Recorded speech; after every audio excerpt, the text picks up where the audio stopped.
Welcome back to the King Exchange. Joined by me today are our co-host, as always, CEO of Jane Washington, David Washington, and Operations Director, Helen Clark. Today we have a highly anticipated episode for everyone tracking Central Florida politics. Our guest has been a fixture in Florida government for more than 2 decades. She served 8 years in the Florida Senate representing Orlando and Orange County. Before that, she served in the Florida House of Representatives and spent 8 years on the Orange County Commission. Please welcome State Senator Linda Stewart to the show. Senator, thank you for joining us. I would like to start off exploring Senator Stewart's background and legislative career. You have a unique perspective, having served at the county level and then moving up to Tallahassee. Looking back at your time in the Florida legislature, what accomplishments stand out to you the most, and the various legislation that you have championed throughout your career? Well, it's very interesting that when you are in politics as long as you actually do have accomplishments. So when I think my biggest attribution to the Central Florida area is how much money I've been able to appropriate to bring here. 30 million for the Lake Nona Nursing College, 5 million recently to the Holocaust Museum, and it goes on because I've been very successful in being an advocate for Central Florida, but also being a kind person and working on both sides of the aisle, and making sure that everybody understands what the needs are and getting that money across to us, those checks, we need them. And also what I have done a lot in the most recent, I do a lot with women's issues. I do a lot with the environment. And I do a lot with those in need, the needy folks. And so I did Mia's Law, which was very 100% unanimous when it passed in both the House, Senate, and the governor signed it. And that was to protect people who live in apartment complexes from having people not having background checks and not being a deep enough background check where they go all the way to the U.S. Background checks, not just Florida, and making sure that they don't have access to keys in order to come into apartments, because one such individual did that and killed a very young student that lives here in Central Florida, or lived here in Central Florida. So that passed. And then also I did a lot with the DNA on rape kits. We now there's no statute of limitations any longer because we got that passed, because it was 7 years, and a lot of people don't want to come forward within that 7 years. It's like too embarrassing. They, maybe have families and they don't want to tell their family about it. But now there is no statute of limitations, and FDLE is now keeping all rape kits, even if you don't want to report it. So we're for 50 years. So now we've got a pretty large database on people who have been accused, and they can go to that database to see if they have been involved in other cases. So a lot with that. I've spent a lot of time funding the Everglades. I do also the Greenway Trail throughout the whole state of Florida, so we can protect the larger endangers like the panthers and bears and so forth, because they need a great amount of space to migrate. And I think too with the Wakaiva, I've done a lot with cleanup and the manatees. We've had to feed them because we haven't cleaned the water sufficient enough, and they're dying. Those are some of the things that I have been doing and have been very successful doing. So with the experience that I have, I know who to go to and how to get the things done that need to be done in my district. I'm currently, after I left the Senate, I was appointed by Senator Pasadoma to serve on the Commission for Ethics for the whole state of Florida. So I still am now the Commissioner on Ethics. There's 7 of us on that commission. And that has been a very interesting committee to be a part of, because nobody seems to know the rules and they just do whatever they want. So they get in a little trouble for that. So that's a bit of a difference from what I have been doing. But yes, I'm running to come back to Orlando to be here to help citizens in Central Florida, as I always have, but more on the ground. I have huge international support. I've met with all the ambassadors from all countries. There's 25 ambassadors here to find out what their what their goals are, but also what they're running into on getting businesses to come here that are high-paying jobs. And it's interesting after talking to each and every one.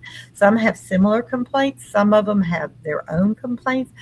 Recently, tariffs have been one of them, that they're having a very hard time with tariffs and the cost to do business and exchange from one country to our country and back and forth. Also, the big thing that is coming out with just about all of them is that they would like to see us have a better education system, and they would like to see us with a better transportation system. And I know that we aren't doing a yeoman's job in either of those areas, but if we could step it up and do that, I think we can attract more international businesses to Central Florida. Their Europe, their education system is so far ahead of ours, and it just is hard to bring a company here with their employees and even hire when we don't have an adequate education system here to their standards. Thank you for sharing. And I want to go back just a little bit. I want to touch base on the ambassadors and the various legislation that you have championed, looking at like Mia's law and Gail's law, and securing millions in the state for funding our local community. What has inspired you specifically to be an advocate for women and domestic abuse victims and other victims starting out your career? It's been a passion of mine from the days that I was in the county commission, trying to make things better, make sure that the Central Receiving Center are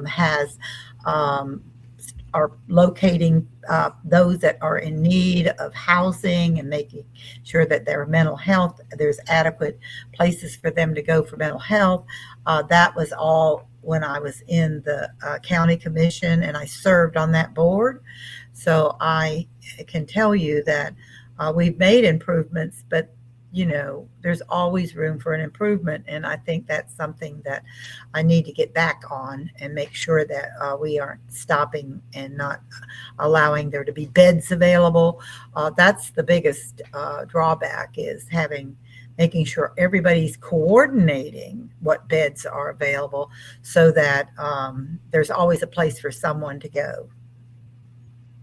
We often argue that local officials can make a greater impact and get things done a lot faster than federal legislature. Can you explain that dynamic for our listeners who might only pay attention to national politics, for instance? Why should they be focused on the District 3 commissioner race, for example? Well, we've had some problems with national, let's face it. So, they're interfering with a lot of things that we'd like to see done differently. But it's never a time to give up. And it's always a solution is always out there. It may not be 100% what you want, but there are always solutions, and you just have to sit down and find out what they are.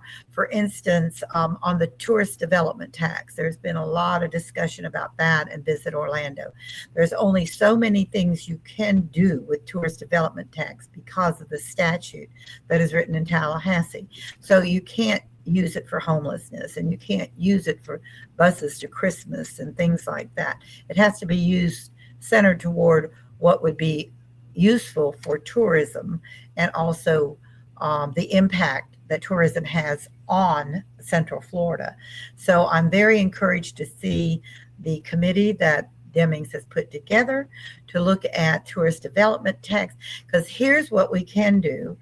We can find out under law, under is now prescribed under the statute, what can we spend that money on and where can we spend it? And if we've been spending money out of the county budget, if we can get the tourist development tax to pay for those things that have a direct impact, like law enforcement, transportation, connectivity between Sand Lake, the airport, and the convention center, with Sunrail and Brightline, if we can concentrate on what can be used legally on the tourist development tax, the monies that we may have targeted for those areas, we can move that money into the areas where we have a deficiency. And I think all of that will benefit Central Florida. Transportation is an issue that we feel passionate about at Jay in Washington. We've had recent episodes discussing the future of transportation, the current state of transportation, and various proposals of what can be done. And it's important, especially mentioning Brightline, and just other ways to connect to the airports. I saw on the news recently that in Boston, for example, at Logan International, they're implementing this pilot program where they set up stations in the suburbs of Boston. Although Boston is much smaller in terms of like geographics, like it's not as sprawled out as Orlando, you're able to go to the station like 20 minutes outside of like the airport, and then you go through security in that station, and you can bypass a lot of security lines that you would find in the airport. And then you park your car at the station, and then there's a shuttle that brings you to the airport. With all that said, there are ways that other cities are implementing various transportation methods to mitigate the problems that we find when navigating towards the airport or other major destinations. And so, touching a little bit more on transportation, are there methods that you're looking to explore that may be unconventional, especially considering like the rise of AI? Well, first of all, they do have parking at these stations. So before you board the train, you can go to one of the stations, park your car, and get on. Now, I think that it would be wise to make things faster, particularly if you're headed toward the airport, that you would be able to have an opportunity to check your baggage and have everything checked in prior to the airport, because it would cut down on how much time you're spending in the checkout. And I think that there's no reason why that shouldn't be an option. But the other thing is that it's going to take someone that's just going to be willing to look at these other cities and see how they're doing it, and see if any of that would and could apply to Central Florida. Some may not be possible. Some of them, it just may not be possible. But that doesn't mean we shouldn't look at it. And I think that's where, when you have somebody there, we ask those questions. Have you looked at this? Do you think that this is a possibility? What is your study telling you about these other places that are making things a lot easier and faster for everyone? So there is a study now going on, and I hate studies because they take forever, but sometimes we have to have that in order to be able to argue our case on why we might want to do something differently. I'm very, very, in fact, I wanted to see Brightline go from Orlando to Tampa before they go to the Miami route, because we have a lot of great exchange that could happen in Tampa. Not just the businesses, but the arts community has huge amounts of venues that we could visit very quickly back and forth.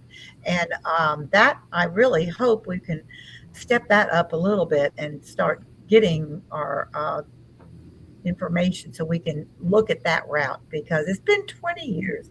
I mean, we shouldn't be wasting all our time not looking at these things and getting them done and finding financial backing. We don't have to have the government finance everything. We can have private partnerships.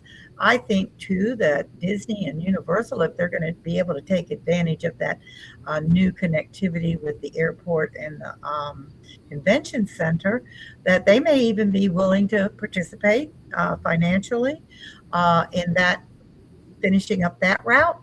And certainly it's going to help tourism. If you go to Tampa, we can bring people back and forth. They don't have, it's true, they wouldn't have to stay overnight in a hotel, but some may choose to do that, and that's going to help tourism. And I think they're always saying, oh, the tourist development tax takes all this money, and they do. But we have to have Visit Orlando, that under the statute, by the way, allows them to get 40%. It's in the statute of the monies that are collected out of TDT. That money is used to go internationally to bring people here to spend their money. And that also helps small businesses. It helps the hoteliers. It helps those that are having jobs inside the hotels. So, I mean, we can't overlook the importance of what Central Florida is best known for, and that's tourism. And what do you believe the county needs the most from a new commissioner during sort of like volatile transition? I feel in the county with, Mayor Demings and various positions and campaigns going on. What is, the essential, I would say, element that a commissioner can bring? Well, we do have 5 positions available for us to vote on.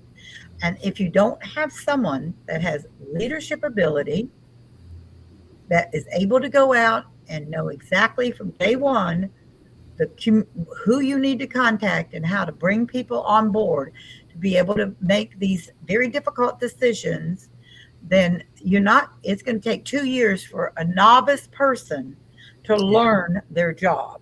So it's best to look at people who have leadership skills, who have done it before, have that experience, so that day one they can go in and begin their work as county commission. And I don't like to brag about myself, but I will this one time, that I think that of all of the candidates, and I'm not talking even District 3, I have most all of that experience, international, statewide connections, and local connections. So it's important that you have, if you can find someone that has that much involvement in government, you're going to do much, much better with how you move forward and quicker. And that goes into a question I had, but you had answered it. So it was about how long it typically takes for a new commissioner to understand the budget and grasp the necessities and actually start delivering results. And so I was wondering, what is, for a new commissioner, what is the first thing that they need to tackle? And specific to District 3, what is the first thing? What's your number one priority? First of all, they shouldn't wait till they're elected. Second, what they need to really do is contact every single department and have a meeting with them to find out what it is that they do, because after that meeting, you may find out that you want to support some other alternative, like, for instance, planning and zoning. Planning and zoning right now, to me, in my opinion, is kind of a mess, and it needs to be looked at and to streamline it. And the only way to do that is to go in and talk to the department heads, hear how they are doing work now, and then try to make a decision on, well, listen, could we cut this out if we promise this? And not to go in and say, oh, we're going to ignore the environment when we decide on your development plan, or we're going to, pave over all the wetlands. No, but we could start talking about a shorter way of getting the zoning approved. And I think that with all of the important things still included, if you're a developer and you say, okay, I'm going to be for vertical, I'm not going to go spreading all my stuff out. I'm going to go higher, and I'm going to if we're going to have children, we're going to have a park. If we're going to have animals, we're going to have a dog walk. If we're going to have outdoor barbecue, we're going to have trees. I mean, you could put together things that would be not beneficial to their project, but is beneficial to those who live here. So if you can put together like a package that the developers would agree to up front, then you should be able to say, okay, you agreed to this. We're going to make this faster for you. We're not going to make you do a year and a half. We're going to bring this up to 6 to 9 months. Yeah. And so I think that too. So any candidate out there that has not worked in government before, they really need to be meeting with the zoning and the everybody, all the departments, health and human services and things like that. They shouldn't wait, because if they wait, think of all those appointments they have to have and how much they're going to have to consider what changes they might like to make. And then maybe they're not even experienced enough to come up with a plan. Right. Yeah. That's true. So it's important. Orange County's got a big transition going on, and it's very, very important that transition, when you interview people, it's not just like say, oh, I'm against homelessness. Oh, I want to see workforce housing. Oh, I want to see okay, that says nothing to anybody. Okay. Yep. You need to have a plan on how you're going to do that.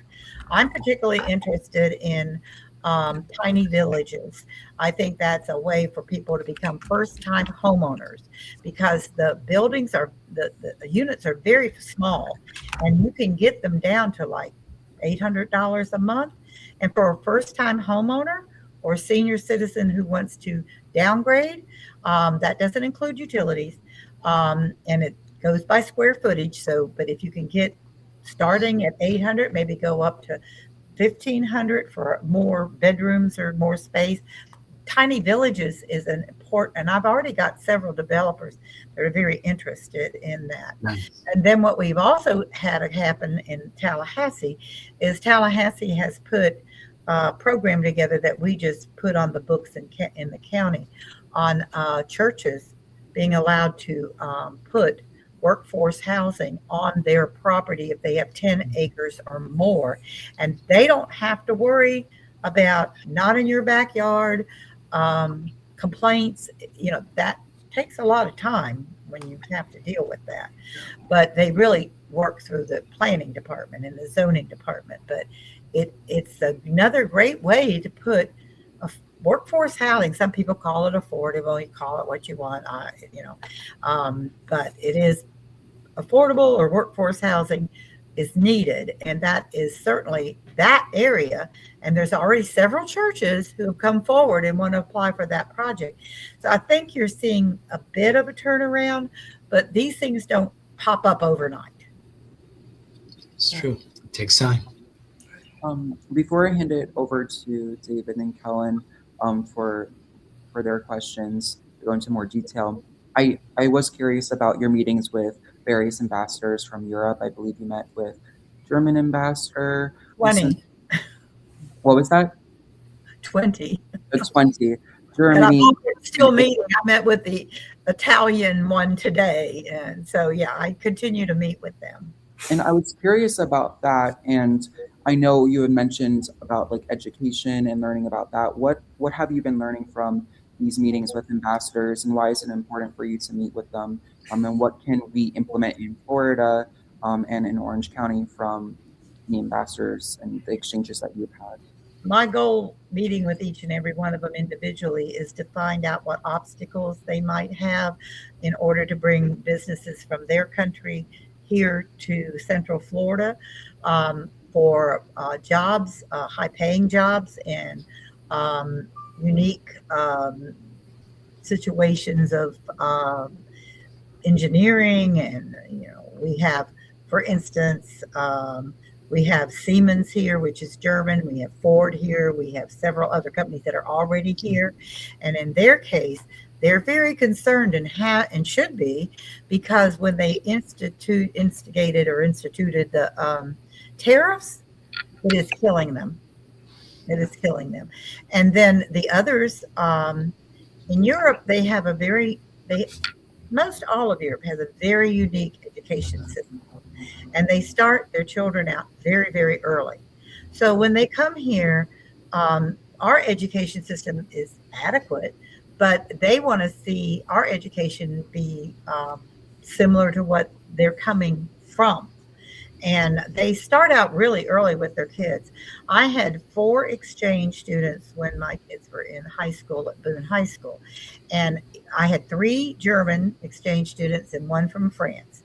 And I'm telling you right now, when those exchange students were here 1 year at a time, when they came to my house, they were recruited for mathematics, because our kids are so far behind Wow. the kids on mathematics that they were doing a lot of after school tutoring, and it helped all of those kids get a better grasp on that subject matter. And you have to understand too, when the German exchange students came here, their English wasn't perfect, but their English was certainly well enough for them to participate in an English speaking school. Sure. And you're not going to, the mathematics is not, you don't have to speak a particular language. Universal. So it was a very big boom for the kids who, they were mostly on college trajectory path, because they wanted a higher level of mathematics. But, I definitely could see why they might say, if we could improve our education system here, improve it. They didn't say make it duplicate. They just said improve it, improve transportation. And then, well, there's not much we can do about the tariffs at the moment, but that is a concern of some of them. Okay. Excellent. Uh-oh. Is Sean frozen there? It appears that Sean's frozen. I'll jump in a little bit. I'll come in and jump in a little bit. First off, I just want to say thank you for joining us. And I do have a question, but I kind of want to tell a little story first, because your work, even if people my generation don't always know your name, your work is not lost on them. Mia's Law, for instance, I actually lived in that apartment complex, the very same one, the year after that happened. And people in that complex, people in other complexes in the area, we are very grateful that that law exists, because it gave a lot of people peace of mind. It gives us peace of mind that if people want to come in, inspect our units, do work on it, that they have to contact us, they have to work with us, we have to open the door for them. Yes. It means that we are not at the mercy, of the people who hold our keys, so to speak. And I can tell you, it's done wonders for the housing community in the UCF area. So I do want to just say heartfelt thank you. People my generation, a lot of them do even know the name of the law, because it means that much to us. But you've been in this political landscape longer than I've been alive, and I'm curious. Here. I'm young. That's a commentary on me being young. No, I've only been in it 20 years, and you look older than 20. Not by much. Not by much. Well, how old are you? 25? 22. Oh no, you're 22. You're a youngster. Yeah, but you got a lot to learn. Yeah. He's learning a lot. Yeah, Yes, I'm actually moving to Tallahassee in August, so there's plenty for me to learn up there. But I want to say, over your time, working in the field, what would you say is one of those valuable lessons that other people who work alongside you learn too late? Confrontation. Ooh, okay. Confront. If you're trying to get something done, you can't confront people or talk badly about what they're doing. Everybody has a right and to represent their own district. It may not be something you're thrilled about, but if you get up and you are too outspoken on that, they get a bad taste in their mouth about who you are. And that doesn't mean you shouldn't stick to your guns. When I would visit with the committee chairs, of which all were Republican, I would tell them the things that I liked about the bill. If perhaps maybe they could make a change to it slightly, append it for something, to make it a little better for me to stomach.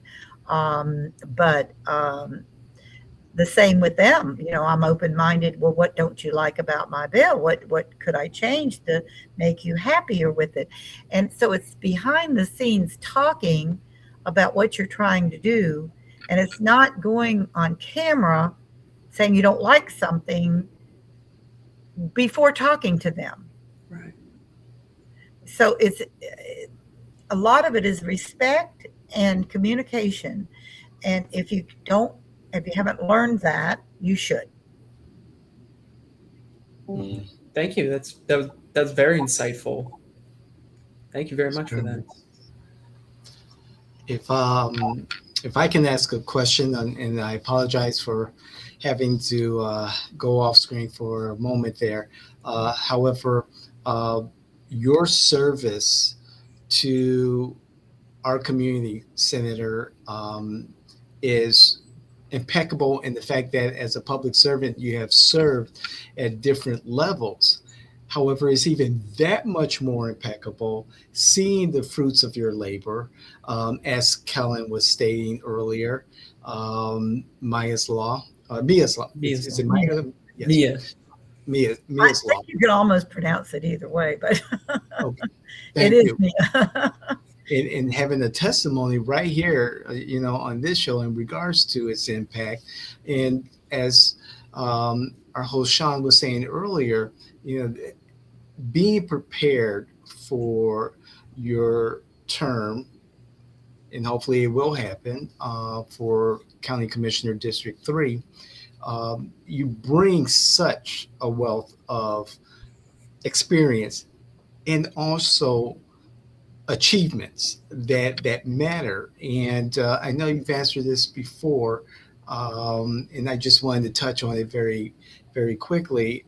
It's important as we look at 5 new seats up for election this August and November. And I just want to let voters know to really look at the ledger of each of the candidates running in their districts for mayor, and look at their works and their impact in their communities beyond just serving as a public servant. Saying that, your role as a commissioner on the ethics commission, are there any stories that you can share that could enlighten our young people who watch this podcast that they can learn from? Well, first of all, a lot of the complaints are coming from elected officials, or somebody has decided that they didn't like what an elected official do and they put a complaint in. Well, first it goes to the attorney. Then the attorney, if it thinks that there might be something there, they send it to an investigator. Then if the investigator has to decide whether they think that there's merit with it or there isn't. So we hear both cases. And so I don't understand, and it doesn't have to be an elected official. I've gotten some people that were like firefighters. But I can tell you one that I always like to repeat because it was sort of like, you shake your head, why did they do that? And I'm not going to name names. But there was one guy, and he opened up a GoFundMe account. Now, he could have asked the attorney that was in his county commission if that would be okay, or if that sounded like something that would be legal. And whether it was legal or not, he opened it up and he collected $30,000 for his cat. Oh. And when the investigators came, they said that he tended to look like he spent his money on himself. Yes. And so I said, well, what happened to the cat? They said, oh, it died.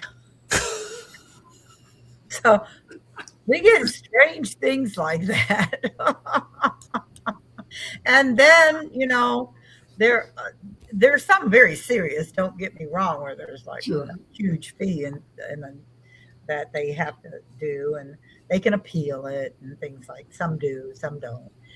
Depending, like if it's a $1,500, sometimes they'll just pay it and not appeal it. But then there was one other one too, where a mayor decided he was going to auction off to his employees equipment, like I think 3 utility vehicles, like they're cars, but they're like SUVs. And they put out a memo for people to bid on these cars. That seemed okay. But then at the end, when the award was given out to who won these cars, the mayor won them all. Oh my. And I don't think that he put his name even in the hat. So all I want to say is, don't do stupid things. I appreciate that advice. You're welcome. Thank you, Sarah. Thank you. Wow. Oh, okay. Thank you, Sid. I appreciate that. Brilliant lack of subtlety by those people. That's wonderful. No doubt. No doubt. Wow. Sean? I apologize for my. It's all right, dude. I did miss the end of the conversation, but I catch the tail end there. If you guys had any other questions, I know this was sort of like a brief overview of Senator Stewart, but if you wanted to add anything else about your run for District 3 and to speak directly to your constituents, what is something you would share to them, and why is District 3 unique and special to you? What makes District 3 apart from any other district? Well, District 3, I've represented on and off in different positions, has always been the people that is in District 3, even when I was in the Senate, the House, and even in the County Commission. The majority of those, my name recognition is extremely high, and I think very positive. They're not going to think that I've done anything crazy. But, and there's not something, and nobody can agree with everything. You just can't, but I think when you look at the overall picture of what I've been able to do, it wouldn't be difficult to vote for me. But the other thing right now is we're having a hard time figuring out when that vote's going to be. Yeah. So I'm not on hold. I'm still campaigning every day. We still walk. I can't afford to get behind schedule because they can't figure out if we're having a special election or not. So we have to just keep walking and keep fundraising and keep doing everything that I normally do, and that is communicate within the community. I couldn't afford, like if they decide to have a special election in November, I can't be 2 months behind schedule on visiting people. That's right. So some people that are in my race have suspended their campaign. Some have not.